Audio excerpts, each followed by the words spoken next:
পাকিস্তানের গলা ফাটানো ইশারা, নোবেল শান্তি পুরস্কার অধরা আমেরিকার প্রেসিডেন্ট ডোনাল্ড ট্রাম্পের।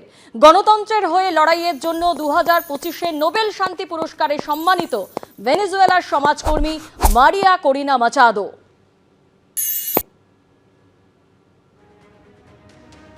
পাকিস্তানের গলা ফাটানো ইশারা, নোবেল শান্তি পুরস্কার অধরা আমেরিকার প্রেসিডেন্ট ডোনাল্ড ট্রাম্পের।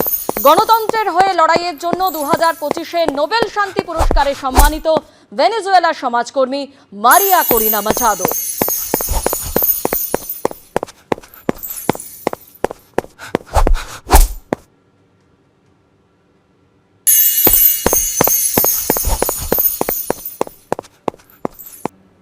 জলঢাকা নদীর ভয়াবহ স্রোত ভাসিয়ে নিয়ে গেছে সব নথি। কি করে বাড়ির পড়ুয়ারা মাধ্যমিক উচ্চ মাধ্যমিকে বসবে ভেবে কুল কিনারা পাচ্ছে না মা। ছেলেকে ইঞ্জিনিয়ার করতে চেয়েছিলেন আরেক মা, মাঝপথে ভাঙতে বসেছে সেই স্বপ্ন। ধূপগুড়ির হোগলাপাতা গ্রামের নিদারুণ ছবি উঠে এসেছে এবিপি আনন্দর ক্যামেরায়। আমরা কি করবো, বাচ্চাদের নিয়ে কিভাবে বাঁচবো? আমরা দিশা পাই না এখন। আমরা কি করব এখন? কোথায় থাকবো? বাড়ি ঘর নেই, সব শেষ। জলঢাকা নদীর জল ভাসিয়ে নিয়ে গেছে সবকিছু। এখন সম্বল শুধুই চোখের জল। কাঁদতে কাঁদতে সেই জলও শুকিয়ে আসছে। জলপাইগুড়ির ধূপগুড়ির হোগলাপাতা গ্রাম, গ্রামের প্রায় 300টি বাড়ির একটাও আর আস্ত নেই।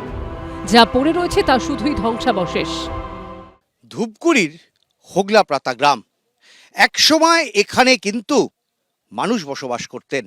একসময় বলবো কেন, মাত্র 7 দিন আগেও এখানে একটা গ্রাম ছিল, এখানকার মানুষ এখানে বসবাস করতেন, আর এটা ছিল চাষের জায়গা। এই মুহূর্তে কিন্তু গোটা গ্রামটা তলিয়ে গেছে একেবারে জলের তলায়।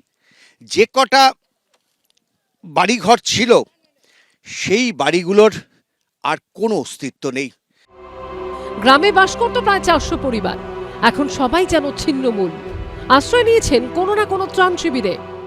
এই হচ্ছে সেই বাড়ি, যে বাড়িটা কোনো রকমে বেঁচে রয়েছে, কিন্তু একদম অর্ধমৃত অবস্থায়। কিচ্ছু নেই বাড়ির ভেতরে। খাট যা যা ছিল সব জলের তোরে ভেসে রয়েছে। এমনকি স্কুল ছাত্রদের যে সাইকেল দেওয়া হয় সরকারের থেকে, সাইকেলটা নেই, শুধু খাপটা পড়ে রয়েছে। একটা বাড়ি কিভাবে লণ্ডভণ্ড হয়ে যেতে পারে, এটা হচ্ছে বোধহয় তার একটা উদাহরণ। শুধু বাড়িঘর নয়, সেই সঙ্গে বিপর্যয় ভাসিয়ে নিয়ে গেছে জরুরি নথি। ভেসে গেছে পরীক্ষার্থীর বই, অ্যাডমিট কার্ড। কতগুলো বই! এই বাচ্চাটা এই বইগুলোকে কোনো রকমে ব্যাগে ভরে নিয়ে যাওয়ার চেষ্টা করছিল। বইগুলো হয়তো বাঁচানোর চেষ্টা করছিল, কিন্তু কোনো তো উপায় নেই। একটা ছেঁড়া খাতা, কোনো একটা অঙ্কের খাতা। মানুষের সব কিভাবে নষ্ট হয়ে যায়। বইপত্র কিচ্ছু নেই। মাধ্যমিক দিবে, উচ্চ মাধ্যমিক দিবে, কোনো ডকুমেন্টস নেই। বাচ্চাদের কিভাবে পড়াশোনা করবে? কোনো জামা কাপড় কিচ্ছু নেই, জিনিসপত্র কিচ্ছু পায়নি। সব কিছু নিয়ে গেছে, পাট ধান সব কিছু শেষ। আমরা কি করবো, বাচ্চাদের নিয়ে কিভাবে বাঁচবো? আমরা দিশা পাই না এখন। আমরা কি করব এখন? কোথায় থাকবো? বাড়ি ঘর নেই, সব শেষ। আমরা কি করব এখন? কোথায় থাকবো তা জানি না। বাড়ি ঘর সব শেষ, এখন কি করে খাবো? গ্রাম থেকে শহরে গিয়ে পড়াশোনা করে ইঞ্জিনিয়ার হওয়ার স্বপ্ন দেখেছিলেন গ্রামের বাসিন্দা সুকুমার রায়। সেই স্বপ্ন ভেঙে চুরমার হয়ে গেছে।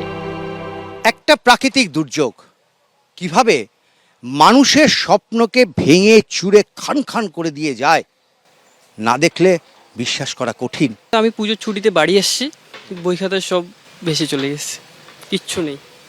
মানে কিচ্ছু রাখতে পারো ছিল না, শুধু একটা ফাইল আমার ছিল, কিছু ডকুমেন্ট আছে, আর কোনো কিচ্ছু নেই। আমার ছোট থেকে স্বপ্ন ছিল যে আমার ছেলেকে আমি ভালো করে পড়াশোনা করে আমি যে কোনো একটা ইসে করব। কিন্তু আজ প্রাকৃতিক দুর্যোগে আমাদের যে এই পরিণত হবে, মানে স্বপ্নও আমি ভাবতে পারি নাই। ঘরে যা কিছু ছিল, সুকেশ, গডরেজ, আলমারি, গ্যাস সিলিন্ডার সব কিছুই আমার শেষ হয়ে গেছে। এই স্বপ্ন ফেরাতে হলে এদের পাশে দাঁড়াতে হবে সবাইকে, এখানকার মানুষের এমনটাই আবেদন। ক্যামেরায় দীপ্তেন্দু সিংহর সঙ্গে উজ্জ্বল মুখোপাধ্যায়, এবিপি আনন্দ, ধূপগুড়ি।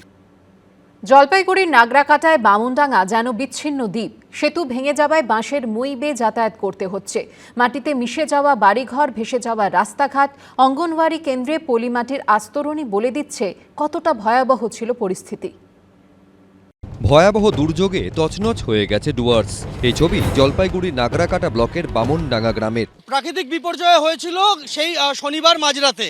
রবিবার এতটাই জল ছিল এবং বিপর্যয়ে ধাক্কা সামলে উঠে সংস্কারের কাজ শুরু করা যায়নি। সেতুর থেকে রাস্তায় না যেখানে গ্রামের ঢুকছে এই যে বাঁধের মতো অংশটা, সেটা একেবারে ভেসে চলে গিয়েছে। 2014 সালে এই গ্রামকে মডেল ভিলেজ বলে ঘোষণা করা হয়েছিল। বাড়িটা উধাও, কিন্তু বাড়ির গেটে এখনো রয়েছে ল্যামিনেট করা শংসাপত্র। সেখানে লেখা নিজ গৃহ নিজ ভূমি প্রকল্পে এই জমি। খয়েরকাটা, বামনডাঙ্গা আর টন্ডু, এই তিনটে গ্রামের চারদিকে তিনটি নদী রয়েছে, ডায়না, জলঢাকা আর গাঠিয়া নদী। এর মধ্যে গাঠিয়া নদীর ওপর টানাটানি সেতু ভেঙে যাওয়ায় 10-12 কিলোমিটার এলাকা পুরোপুরি বিচ্ছিন্ন হয়ে গেছে। একটা বিচ্ছিন্ন দ্বীপে যেন এসে পৌঁছেছি আমরা। বিচ্ছিন্ন তার কারণ, তিন দিকে নদী, মাঝখানে 10-12 কিলোমিটার জঙ্গল ঘেরা 3-4টে গ্রাম। এই এলাকাতেই রয়েছে গরুমারা অভয়ারণ্যের ডায়নার জঙ্গল। সব থেকে ক্ষতি হয়েছে বামনডাঙ্গা গ্রামের। বিদ্যুতের খুঁটি উপড়ে পড়েছে। জঙ্গল লাগোয়া গ্রামে তাড়া করছে বন্য জন্তুর আতঙ্ক। 4 দিন 5 দিন থাকে একদম অন্ধকার, কোনো লাইনের ব্যবস্থা নাই। 8 সালের বাচ্চা মারাই গেছে বাঘ দিয়া, বাঘ কামড়াইছে। আর একটা 11 সালের একটা বাচ্চা বাঘ ধরে ফেলছে আংনাতে কলের জন্য। হাতির অত্যাচার, হাতিও 5-6 জন মানুষের সালের ভিতরে খালঘাটার মধ্যে মারা গেছে। গ্রামের ভেতরে আরো স্পষ্ট তাণ্ডব লীলার ছবি। একাধিক জায়গায় জলের তোড়ে রাস্তা ভেঙে গেছে। নদীর জল বাঁধ ভেঙে গ্রামে ঢুকেছে। বাড়ির মধ্যে এখনো 1 হাঁটু কাদা। গ্রামেরই একটি ICDS স্কুল আমরা দেখতে পাচ্ছি যে স্কুলের ভেতরে জলের তোড়ে দরজা ভেঙে গিয়েছে। স্কুলের ভেতরে পলি, কাদা, মাটির একেবারে পুরো আস্তরণ পড়ে রয়েছে এখনো পর্যন্ত। देखा तो यहाँ आके अब अकेला हो जाता है घर में, यहाँ कोई नहीं तो बाप तोड़ देगा। सामान वाला है, सामान है, उसी को ले जाए कोई, इसलिए हम लोग ICDS के स्कूल में सोने के लिए रखा है। দুর্যোগ কেটেছে, ঝলমলে রোদ উঠেছে। সেই রোদে বই খাতার পাশাপাশি শুকনো হচ্ছে আধার কার্ড, প্যানের মতো গুরুত্বপূর্ণ নথি। গ্রামের ভেতরে রাস্তা লোপাট হয়ে গেছে, গোটাটাই যেন নদী। গাছের তলায় এখনো চাপা পড়ে আছে গরু। বাড়ি ভেঙে মাটিতে মিশে গেছে। এর মধ্যেই বাসন, আসবাব, শেষ সম্বলটুকু হাতড়ে বেড়াচ্ছেন সব হারানো মানুষগুলো। এটা ছিল মডেল ভিলেজ। একদম নির্দিষ্টভাবে পরিকল্পনা করে শ্রমিক যারা রয়েছেন চা বাগানের, তাদের থাকার ব্যবস্থা করা হয়েছিল। ডান দিক বাঁ দিক সমস্ত ঘর, এবং সেই ঘরগুলো অদ্ভুতভাবে প্রত্যেকটা বাড়ি একেবারে ভেঙে চুরে চুরমার হয়ে গিয়েছে। এত বড় বিপর্যয়, এখনো কোনো সরকারি সাহায্য আসেনি বলে অভিযোগ করেছেন গ্রামবাসীরা। এমনকি খাবার খাদ্য বলতে গেলে কিছুই নেই আমাদের, মানে শুয়ার বসার থেকে সব কিছু শেষ। এখন থাকবো কি করে? ওই যে ভাইয়ের বাড়িতে আমরা কোন রকম করে আসি আশ্রয় নিয়ে। সরকার থেকে তো এখন অব্দি কেউ আসেনি। দুর্যোগ কেটেছে, কিন্তু প্রকৃতির রোষে যারা মাথার ছাদ, শেষ সম্বলটুকু হারালেন, তাদের কি হবে? কিভাবে চলবে সংসার? সন্দীপ সরকার, এবিপি আনন্দ, জলপাইগুড়ি।